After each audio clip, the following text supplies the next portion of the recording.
Thanks for tuning in to part 5 of our 5-part video series brought to you by the website VacantHomeInsuranceNow.com. This final section we will be talking about additional coverage features. Once somebody realizes they do need a specialty policy on a home that's not being lived in for more than 60 or 90 days, or it's vacant, or it's being sold, unoccupied, when you realize you need this coverage, you have to comparison shop the market. There's a lot of good policies on the market. There's a lot of junk on the market. First, in Part 4, we talked about the all-risk insurance standard versus limited named perils. Of course, all risk is better. In this part, we're going to talk about all the other coverage features you need to be aware of to make a proper decision.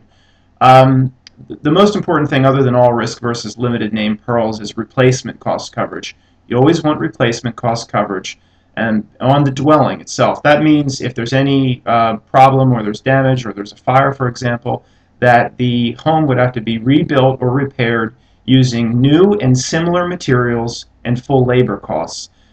So it would whatever it would cost to fully replace without depreciation. The alternative is called actual cash value, and that is a lesser standard that takes into fact depreciation before paying a claim. So if the home is 100 years old, if it took $40,000 to rebuild a kitchen, you might only get a check for $15,000. Replacement cost is what you want. Other features include contents. Is the vacant home insurance quote or the provider going to cover any contents? Are there any contents in the house?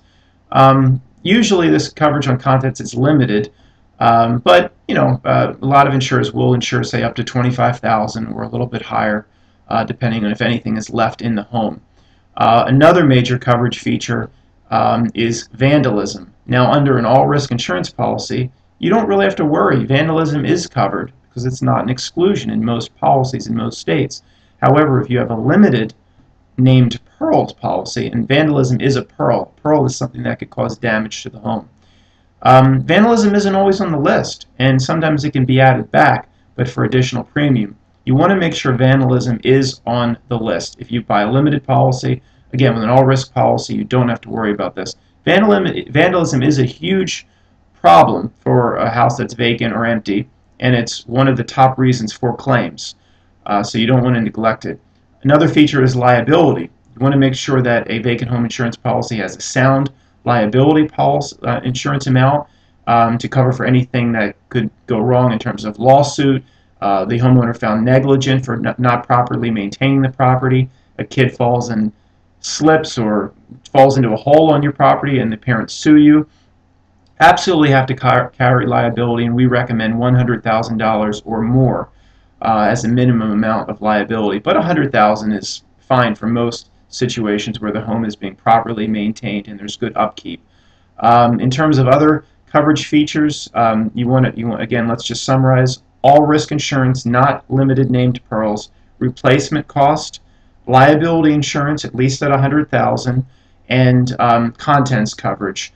An alarm system is very important for a home that's vacant or empty, only because it's not needed usually to get the insurance, but it's important because there are tremendous savings. We think that the savings that homeowners companies give for the alarm system is much greater if the home is vacant. It makes sense, of course, versus when it's being lived in, where the discount homeowner might get very token.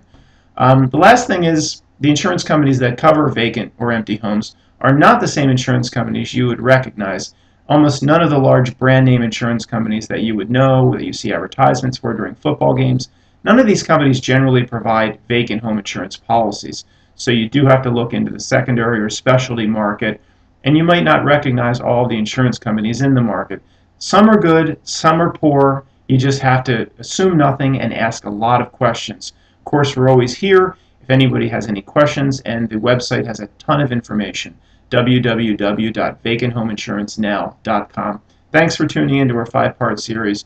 Although this topic is not typically exciting, it is very important to thousands of homeowners that will at some point find their house vacant, empty, or unoccupied. Thanks a lot for tuning in.